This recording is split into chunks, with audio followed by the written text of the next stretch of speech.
Luther Rosser's closing arguments. Mr. Rosser.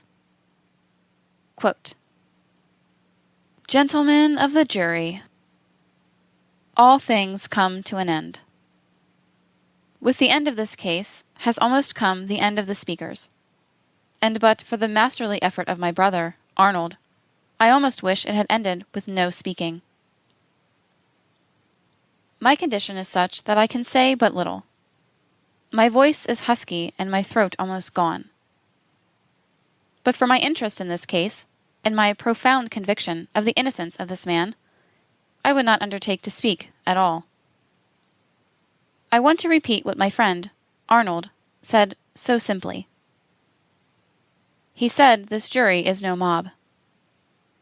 The attitude of the juror's mind is not that of the mind of the man who carelessly walks the streets.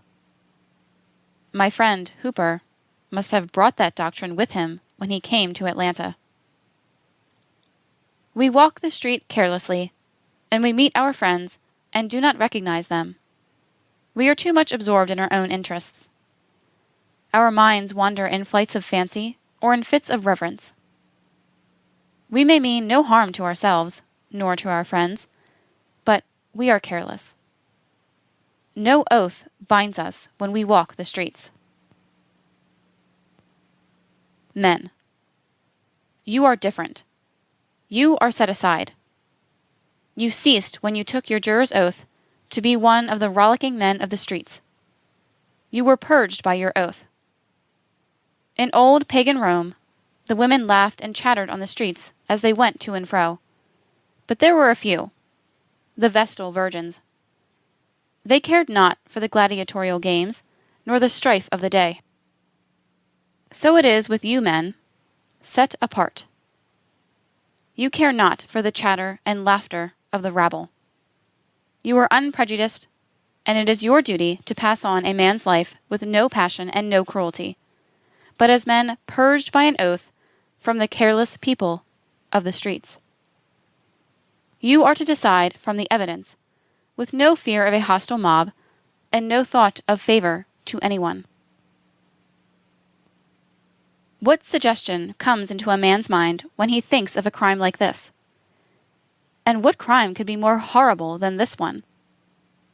What punishment too great for the brute in human form who committed it, and who excited this community to a high pitch?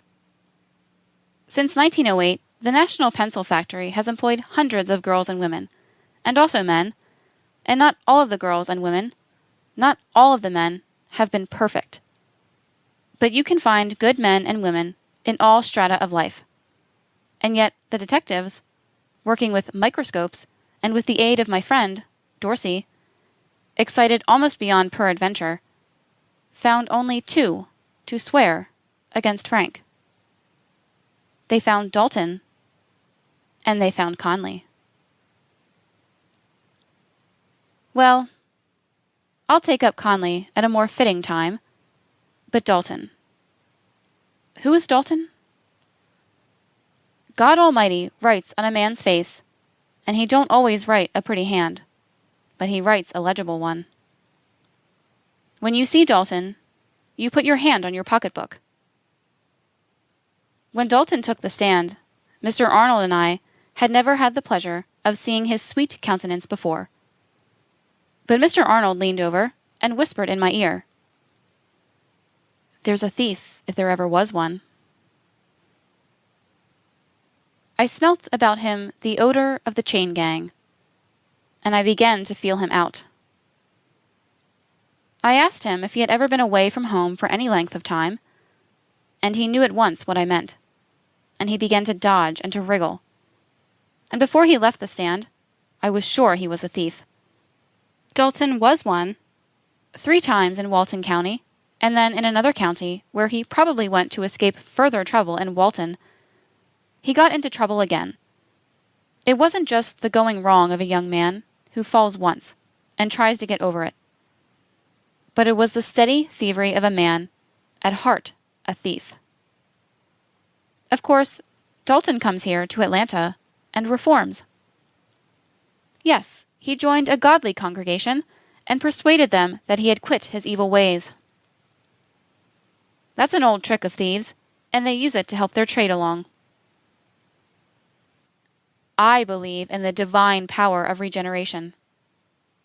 I believe that you can reform, that there's always time to turn back and do right. But there's one kind of man whom I don't believe can ever reform. Once a thief, always a thief. Our Master knew it. He recognized the qualities of a thief. You remember when they crucified him, and he hung on the cross there on the hill. Well, he had a thief hanging beside him, and he said to that thief, "This day thou shalt be with me in paradise." He didn't dare say tomorrow. He knew he'd better say today, because by tomorrow that thief would be stealing again in Jerusalem. Dalton disgraced the name of his race, and he was a thief, and worse, if there can be, and yet he joined the church. He joined the church, and he's now a decent, believable man. Well, you remember how brazenly he sat here on the stand and bragged of his peach, how indecently he bragged of his fall, how he gloated over his vice. He was asked if he ever went to that miserable, dirty factory basement with a woman for immoral purposes, and he was proud to say that he had. Gentlemen, it was the first time Dalton had ever been in the limelight. It was the first time decent, respectable white men and women had ever listened to him with respect, let alone attention. When he was asked about that, if he was guilty, if he had fallen, he might have declined to answer. He might have hung his head in shame, as any decent, respectable man would have done, but instead, he bragged and boasted of it. When Dalton was asked what sort of a woman Frank had, he brazenly and braggingly said he did not know, that he himself had such a peach there that he could not take his eyes off her to look at Frank's woman. Well, you have seen Dalton's peach. You all have seen Daisy. Conley tells a different story. He says Frank took the peach, that lemon, for himself, and that Dalton had to get him another woman. I'm not saying that we are all free of passion, that we are all moral and perfect, but at least the decent man don't brag of having a peach. Well, if you believe Dalton's story, and let's presume it true now. If you believe it, he went into that scuttle hole there at the factory with Daisy. Dalton took that woman into the factory, into a dirty, nasty, fetid hole where the slime oozed and where no decent dog or cat would go. And there he satisfied his passion. That's what he told us. Well, Dalton told us he went there about 2 o'clock one Saturday afternoon last year. And of course, at that time, the Clark Wooden Ware Company occupied the lower floor, and used the same entrance that the National Pencil Company did, and Frank was at lunch and knew nothing of Dalton's visit. Of course, Dalton left an oozy trail behind him. Wherever he went, he did that. You can still feel it in this courtroom. Of course, too, Dalton may have gone into the pencil factory that day and left his oozy, slimy trail there, but otherwise there's nothing against the factory, and you know there's not. For our great quartet, Starnes and Campbell and Black. Oh, how I love Black. I always want to put my arms around him whenever I think of him. And Scott, for he was with that crowd. They tried their very best to find something that would show that factory up as a vile hole. Well, there's another reason that proves conclusively that it was not the assignation place Dalton and Conley name it. It has always been wrong for men and women to commit fornication and adultery, but it's always been done, in the world, as long as it was done decently and quietly, and not bragged about and blazoned forth in public places, has rather allowed it to go unchecked. But it's not so now. You know, I know the working people of this state and this city. I've always worked with my head, and it's never been my good fortune to be one of the working people. But there are no silken ladies in my ancestry, nor are there any dudish men. I know the working men and the working women, because that blood runs in my veins. And if any man in Atlanta knows them, I do. And I tell you that there are no 100 working girls and women in Atlanta who could be got together by raking with a fine-tooth comb, who'd stay there at that factory, with conditions as bad as they have been painted. And there are no 100 working men here, so thin-blooded, as to allow such conditions there. Frank's statement to the jury. It was Frank's handiwork only. And neither he nor Mr. Arnold knew what Frank was going to say when he got on the stand. Look at the statement this man made to you. And it was his statement, not mine. I can prove that by the simple reason that I haven't got brains enough to have made it up. And Mr. Arnold, though he's got far more brains than I, he could not have made it. Mr. Arnold might have given it the same weight and thickness, but not the living ring of truth. Now, another thing. We didn't have to put Frank's character up. If we hadn't, the judge would have told you Frank must be presumed to have a good character, and that you did not have the right to ask that question about him. But we thought you were, and we put it up, and see what a character the man has. There's not a man in the sound of my voice who could prove a better character. Of course, I mean from the credible evidence, not that stuff of Conley's and Dalton's. But you say, some people, some former employees swore he had a bad character. You know that, when you want to, you can always get someone to swear against anybody's character. Put me in his place, and let my friend, Arnold, be foolish enough to put my character up, and there'd be plenty of those I have maybe hurt or offended as I have gone through life. Would swear it was wrong, and I believe I've got an ordinarily good character. Why, you could bring 20 men here in Fulton County to swear that Judge Roan, there on the bench, has a bad character. You know that he's had to judge men, and sometimes to be what they thought was severe on them, and he's naturally made men hate him, and they'd gladly come and swear his character away. But if the men and women who live near him, the good and decent men and women, who lived near him and knew, came up and said his character was good, you'd believe them, wouldn't you? Well, gentlemen, the older I get, the gentler I get. And I wouldn't think or say anything wrong about those misleading little girls who swore Frank was a bad man. I guess they thought they were telling the truth. Well, did Miss Maggie Griffin really think Frank was a vicious man, and yet work there 3 years with him? Don't you think she heard things against him after the crime was committed, and that when she got up here and looked through the heated atmosphere of this trial, she did not see the real truth? And Miss Maggie Griffin, she was there 2 months. I wonder what she could know about Frank in that time. There was Mrs. Donegan and Miss Johnson, and another girl there about 2 months, and Nellie Potts, who never worked there at all, and Mary Wallace, there 3 days, and Estelle Wallace, there a week, and Carrie Smith, who, like Miss Cato, worked there 3 years. These are the only ones in the hundreds who have worked there since 1908 who will say that Frank has a bad character. Why, you could find more people to say that the Bishop of Atlanta, I believe, had a bad character, than have been brought against Frank. You noticed they were not able to get any men to come from the factory and swear against Frank. Men are harder to wheedle than are little girls. Does anybody doubt that if that factory had been the bed of vice that they call it, that the long-legged Gant would have known of it?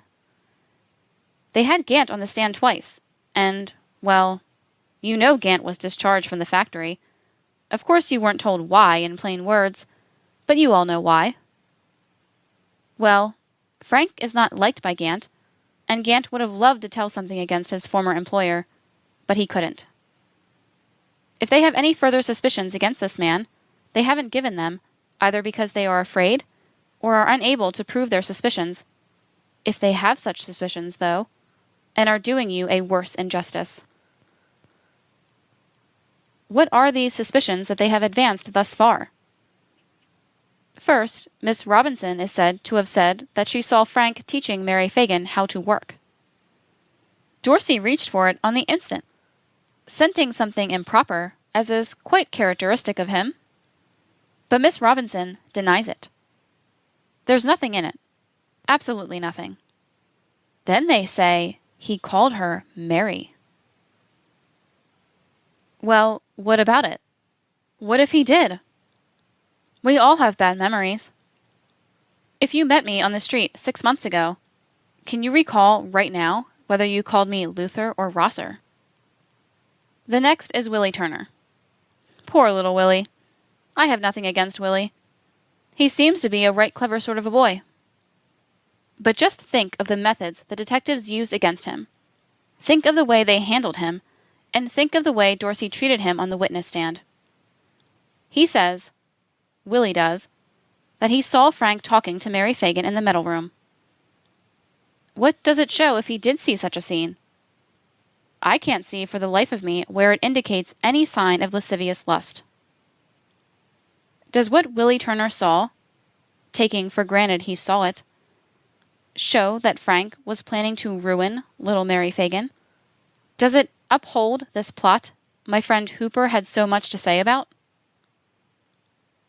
Even with that, considering Willie Turner did see such a thing, there's one fact that takes the sting out of it. He saw it in broad daylight. Frank was with the little girl right in front of Lemmy Quinn's office in an open factory where there were a lot of people and where the girls were quitting their work and getting ready to go home to dinner. It wasn't so, though, and Frank never made any improper advances to this little girl. Let me tell you why. Mary Phagan was a good girl, as pure as God makes them, and as innocent. She was all that, and more. But she would have known a lascivious advance or an oogling eye the minute she saw it. And the minute this man made any sort of a move to her, she would have fled instantly to home to tell this good father and mother of hers. Then next, they bring Dewey Hoole, who says she saw Frank with his hand on Mary's shoulder. That's all right. But there is Grace Hicks and Helen Ferguson and Magnolia Kennedy who contradict her and say Frank never knew Mary Phagan. You can say all you please about such as that, but there is one fact that stands out indisputable.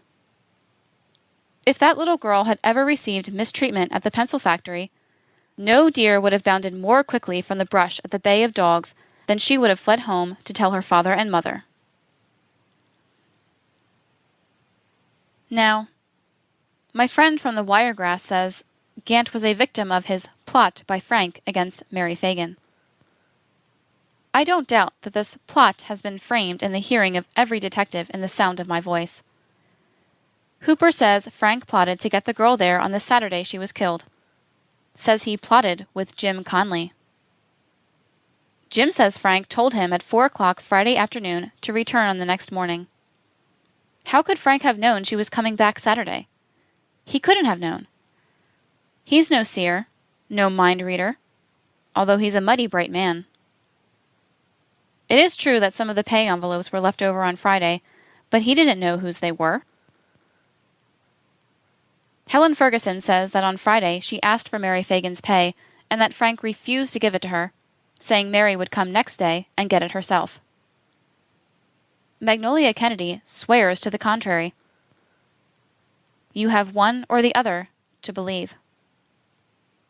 Consider, though, that this be true. How would Frank know who would be in the factory when Mary Phagan came? How did he know she was coming Saturday? Some envelopes went over to Monday and Tuesday. How would he know whether she would come on Saturday or either of those latter days. Now, what else have they put up against this man? They say he was nervous. We admit he was. Black says it, Darley says it, Sig Montag says it. Others say it. The handsome Mr. Darley was nervous, and our friend Schiff was nervous. Why not hang them if you're hanging men for nervousness? Isaac Haas, old man Isaac, openly admits he was nervous. The girls. Why don't you hang them, these sweet little girls in the factory, all of whom were so nervous they couldn't work on the following day? If you had seen this little child, crushed, mangled, mutilated, with the sawdust crumbled in her eyes and her tongue protruding, staring up from that stinking, smelling basement, you'd have been nervous, too, every mother's son of you. Gentlemen, I don't profess to be chicken-hearted. I can see grown men hurt and suffering, and I can stand a lot of things without growing hysterical. But I never walked along the street and heard the pitiful cry of a girl or woman without becoming nervous. God grant I will always be so. Frank looked at the mangled form and crushed virginity of Mary Phagan, and his nerves fluttered. Hang him! Hang him! Another suspicious circumstance. He didn't wake up when they telephoned him that morning the body was found.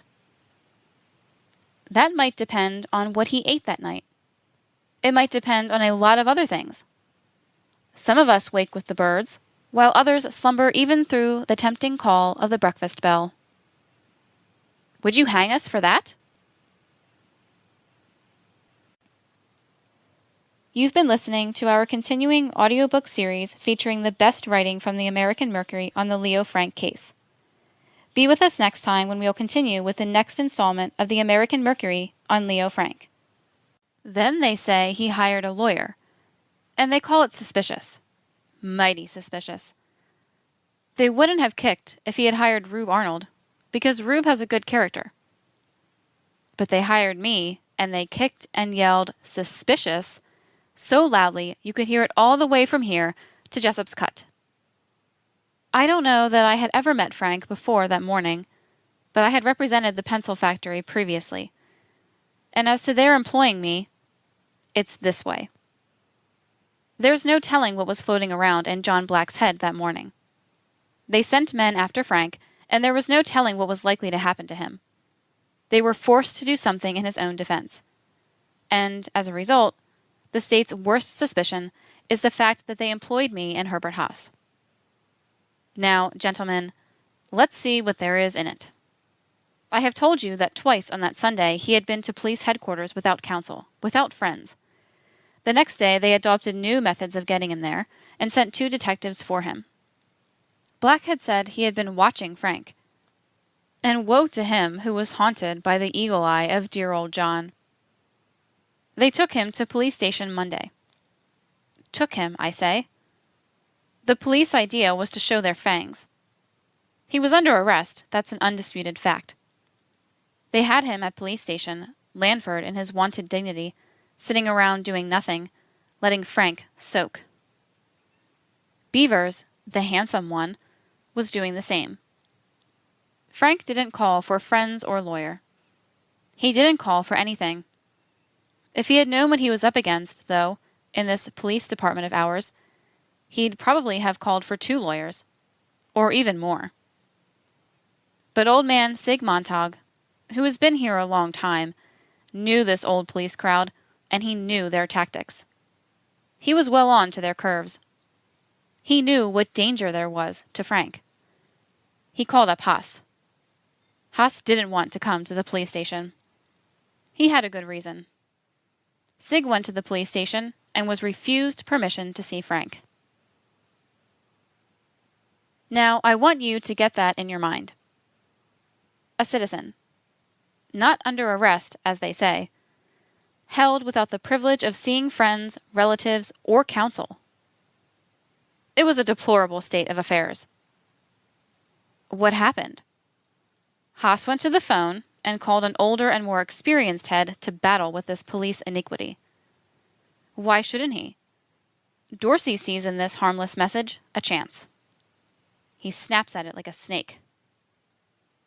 Dorsey is a good man, in his way. He'll be a better man, though, when he gets older and loses some of his present spirit and venom.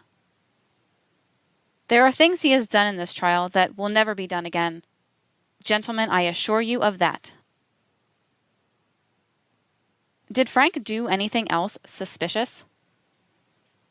Just 2 others, according to Hooper from the Wiregrass. One of which was the employment of a detective agency to ferret out this horrible murder that had been committed in his factory building. Why? Under what circumstances? I'll tell you. Frank had been to the police station and had given his statement. Haas was the man who telephoned me and who employed me, not Frank. I went to police headquarters and was very much unwelcomed. There was a frigid atmosphere as I walked in. I saw Frank for the first time in my life. I said, "What's the matter, boys?" Somebody answered that Mr. Frank was under arrest. Black was there, Lanford was there. Neither took the pains to deny that he was under arrest. Somebody said they wanted Mr. Frank to make a statement, and I advised him to go ahead and make it. When he went to the office, I followed. They said, "We don't want you." I replied that whether they wanted me or not, I was coming anyhow. I had a good reason, too, for coming. I wanted to hear what he said so they couldn't distort his words. While we were in the room, a peculiar thing happened. Frank exposed his person. There were no marks. I said that it was preposterous to think that a man could commit such a crime and not bear some marks. Lanford's face fell. Why didn't Lanford get on the stand and deny it? Was it because he didn't want to get into a loving conflict with me? Or did he want to keep from reopening the dark and nasty history of the Conley story and the Manola McKnight story that are hidden in the still darker recesses of police headquarters? Frank makes his statement and is released. He goes back to the pencil factory, assuming that suspicion has been diverted from him. He thinks of the horrible murder that has been committed in his plant. He telephones Sig Montag about hiring a detective agency to solve the crime. Sig advises him to do it. I don't believe there is any detective living who can consort with crooks and criminals and felons, scheme with them, mingle with them, and spy on the homes of good people and bad, who can then exalt his character as a result. He absorbs some of the atmosphere and the traits. It is logical that he should. But even at that, they've got some good men in the detective and police department. Old man Sig Montag said, "Hire a detective," and Frank hired the Pinkertons. Scott came and took Frank's statement and said, "We work in cooperation with the city police department." Now, isn't that a horrible situation, going hand in glove with the police department? But it's a fact. Just as soon as Scott left Frank, he walked down, arm in arm with John Black, to the nasty, smelly basement of the pencil factory. What did that mean? It meant a complete lineup with the police. It meant if the police turn you loose, I turn you loose. If the police hang you, I hang you. Gentlemen, take a look at this spectacle if you can. Here is a Jewish boy from the north. He is unacquainted with the South. He came here alone and without friends, and he stood alone. This murder happened in his place of business. He told the Pinkertons to find the man, trusting to them entirely, no matter where or what they found might strike. He is defenseless and helpless. He knows his innocence and is willing to find the murderer. They try to place the murder on him. God, all merciful and all powerful, look upon a scene like this. Anything else? Yes. Look at this. I do not believe my friend, who preceded me, intended to do this. I refer to the incident about the time slip. I have to use harsh words here, but I don't want to. This seems to me the most unkindest exit of all. They say that that time slip was planted. They say the shirt was planted. Gentlemen, is there any evidence of this? Let's see about this statement. Black and somebody else, I believe, went out to Newt's house on Tuesday morning and found the shirt in the bottom of a barrel. They brought the shirt back to the police station, and Newt said the shirt was his. Or it looked like his shirt. Newt Lee had been hired at the factory but 3 weeks. Yet they want you to believe that they found a shirt like the old man had and went out to his house and put it in a barrel. One thing is wrong. The newspapers and others, I am afraid, think this is a contest between lawyers. It is not. God forbid that I should let any such thing enter into this case when this boy's life is at stake. There are several things I don't understand about this case and never will. Why Old Man Lee didn't find the body sooner. Why he found it lying on its face. How he saw it from a place he could not have seen it from. I was raised with niggers and know something about them. I do not know them as well as the police, perhaps, for they know them like no one else. But I know something about them. There must have been a nigger in the crime who knew about it before Newt or anyone else. I am afraid Newt knew.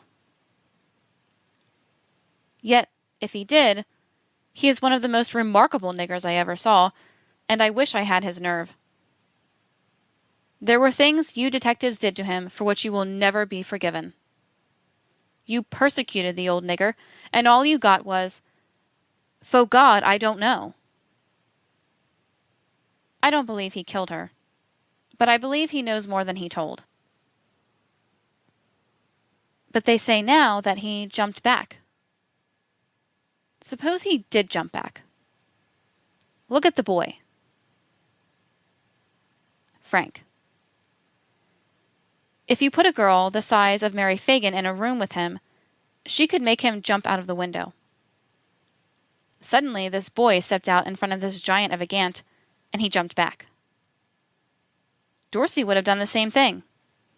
Newt Lee would. Jim Conley would.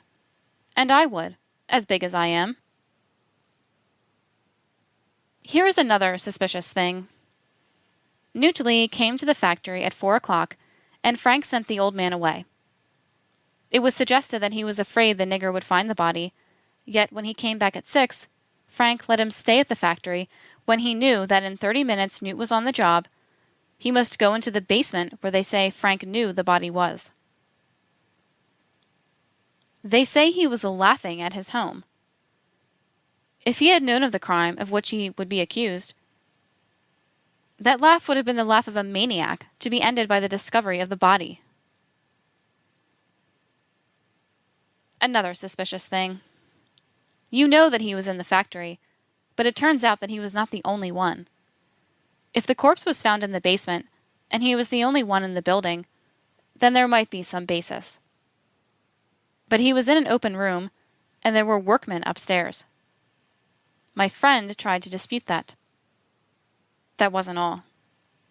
Conley was also there, and it came out yesterday that there was also another nigger, a lighter nigger than Conley, there. What scoundrels and white skin were in the building and had opportunity to commit the crime, God only knows. The thing that arises in this case to fatigue my indignation is that men born of such parents should believe the statement of Conley against the statement of Frank. Who is Conley? Who was Conley as he used to be and as you have seen him? He was a dirty, filthy, black, drunken, lying nigger. Black knows that. Starnes knows that. Chief Beavers knows it. Who was it that made this dirty nigger come up here looking so slick? Why didn't they let you see him as he was? They shaved him, washed him, and dressed him up. Gentlemen of the jury, the charge of moral perversion against a man is a terrible thing for him, but it is even more so when that man has a wife and mother to be affected by it. Even Dalton did not say this against Frank. It was just Conley. Dalton, you remember, did not even say that Frank was guilty of wrongdoing as far as he knew. There never was any proof of Frank's alleged moral perversion, unless you call Jim Conley proof. None of these niggers ever came up and said Conley was there and that they were with him. Starnes could find a needle in a haystack, but the Lord only knows what he'd do in an acre. He could not find any of these niggers. Then there was that old Negro drayman, old McCrary, the old peg-leg Negro drayman, and thank God he was an old-timer, faux de war nigger. You know Conley, wishing to add a few finishing trimmings to his lines, said that old McCrary sent him down in the basement that Saturday morning, and when the old darky was put on the stand, he said simply, "No, boss, I never sent him down thar." Everywhere you go, you find that Conley lied. He says he watched there one Saturday last year between 2 and 3 o'clock. Well, Schiff says he didn't, and so does Darley and Holloway. The latter guaranteed by the state, and the little office boys, nice-looking little chaps from nice families. They all say he didn't. Cut out Conley, and you strip the case to nothing. Did you hear the way Conley told his story? Have you ever heard an actor who knew his Shakespearean plays, his Merchant of Venice, or his Hamlet? He can wake up at any time of the night and say those lines, but he can't say any lines of a play he has never learned. So it was with Conley. He could tell the story of the disposition of the girl's body, and he knew it so well he could reel it off backward or forward, any old way, but when you got to asking him about other things, he always had one phrase. "Boss, I can't 'member dat." They say Conley could not have made up that story. Well, I don't know about that. There is something queer in the whole thing, you know. I couldn't climb that post over there, gentlemen. I mean, I couldn't go very far up it. But if I had Professor Starnes, and Professor Black, and Professor Campbell, and Professor Rosser, and then Dean Lanford to help me, I'd go quite a way up. Well, they took a notion Mrs. White had seen the Negro, and they carried Mrs. White there to see him, and he twisted up his features so that she couldn't recognize him. Next, they learned Conley could write. Frank told them that, you know. Well, I don't mean to be severe, but they took that Negro, and they gave him the 3rd degree. Black and Scott cursed him. "You black scoundrel," they yelled at him. "You know that man never had you come there and write those notes on Friday." And the poor Negro, understanding and trying to please, said, "Yes, boss, that's right. I was there on Saturday." And so they went on and got first one affidavit and then another out of him. Well, Scott and Black had him there, and Conley was only in high school. I don't know whether to call Scott and Black professors or not. Scott says, "We told him what would fit and what would not." And it was, "Stand up, James Conley, and recite. When did you fix those notes, James?" And James would answer that he fixed them on Friday. And then the teachers would tell James it was surely wrong, that he must have fixed them on Saturday. And James would know what was wanted, and would acknowledge his error. Then it would be, "That's a good lesson, James. You are excused, James." I'm not guessing in this thing. Scott told it on the stand, only in not so plain words.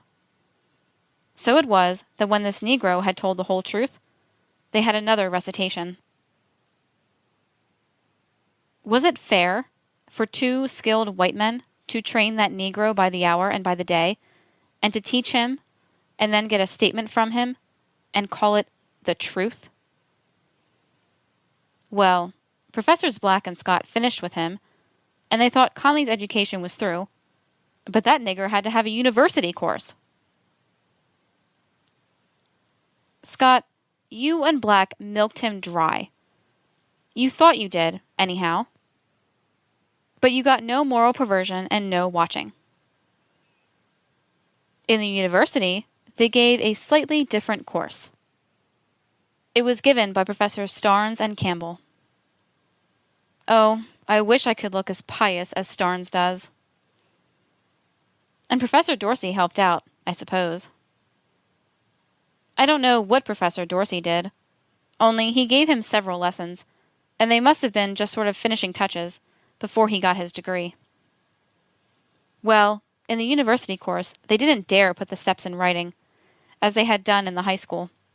It would have been too easy to trace from step to step, the suggestions made, the additions and subtractions here and there. Professor Dorsey had him 7 times, I know that, but God alone knows how many times the detectives had him. Was it fair to take this weak, pliable Negro and have these white men teach him, one after another? Who knows what is the final story that Conley will tell? He added the mesh bag when he was on the stand. Mary Phagan had reached the factory at approximately 12 minutes after 12, and it must have been after Montine Stover had gone. See the statements of W. M. Matthews and W. T. Hollis, streetcar men called by the defense, and George Epps, the little newsie, called by the state, and also the streetcar schedule. But supposing that she was there at 12:05, as I believe the state claims, then Montine Stover must have seen her. I don't see how they could have helped meeting. But suppose she got there a moment after Montine Stover left, then Lemmy Quinn was there at 12:20, and he found Frank at work. Could Frank have murdered a girl and hid her body and then got back to work with no bloodstains on him in less than 15 minutes? If Frank is guilty, he must have, according to Conley, disposed of the body in the time between 4 minutes to 1 and 1:30. There can be no dispute about this. It's Conley's last revelation. If Frank is guilty, he was at his office between 4 minutes to 1 and 1:30. But who believes that story?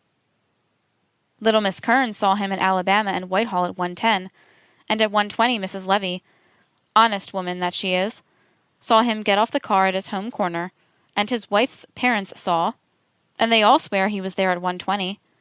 And then if you were going to call them all perjurers and believe Jim Conley, think what you must do. Think what a horrible thing you must do. You must make Minola's husband a perjurer. And that would be terrible. You know about that Minola McKnight affair. It is the blackest of all. A Negro woman locked up from the solicitor's office, not because she wouldn't talk. She's given a statement. But because she would not talk to suit Starnes and Campbell, and 2 white men, and shame to them, got her into it. Where was Chief Beavers? What was he doing that he became a party to this crime? Beavers who would enforce the law. Beavers, the immaculate. Believe Frank was in the factory if you can at 1:30. Throw aside all the respectable people and swear by Conley. Well, I know the American jury is supreme. that it is the sovereign over lives, that sometimes you can sway it by passion and prejudice, but you can't make it believe anything like this. Neither prejudice nor passion, wrought by monsters so vile they ought not to be in the courtroom, could make them believe it. They said that there was a certain man, named Mincy, whom we called as a witness but did not use. Well, the only use he would have had for Mincy was to contradict Conley, and as soon as Conley got on the stand, he contradicted himself enough, without our having to go to the trouble of calling on witnesses to do it. If we had put Mincy up there, would have been a day's row about his probity, and what would have been the use? Conley said, time and again, that he had lied time and again. Gentlemen, I want only the straight truth here, and I have yet to believe that the truth has to be watched and cultivated by these detectives and by 7 visits of the Solicitor General. I don't believe any man, no matter what his rate, ought to be tried under such testimony. If I was raising sheep and feared for my lambs, I might hang a yellow dog on it. I might do it in the daytime, but when things got quiet at night and I got to thinking, I'd be ashamed of myself. You have been overly kind to me, gentlemen. True, you have been up against a situation like that old Sol Russell used to describe, when he would say, well, I've lectured off and on for 40 years, and the benches always stuck it out, but they was screwed to the floor. You gentlemen have been practically in that fix, but I feel, nevertheless, that you have been peculiarly kind, and I thank you. You've been listening to our continuing audiobook series featuring the best writing from the American Mercury on the Leo Frank case. Be with us next time when we'll continue with the next installment of the American Mercury on Leo Frank.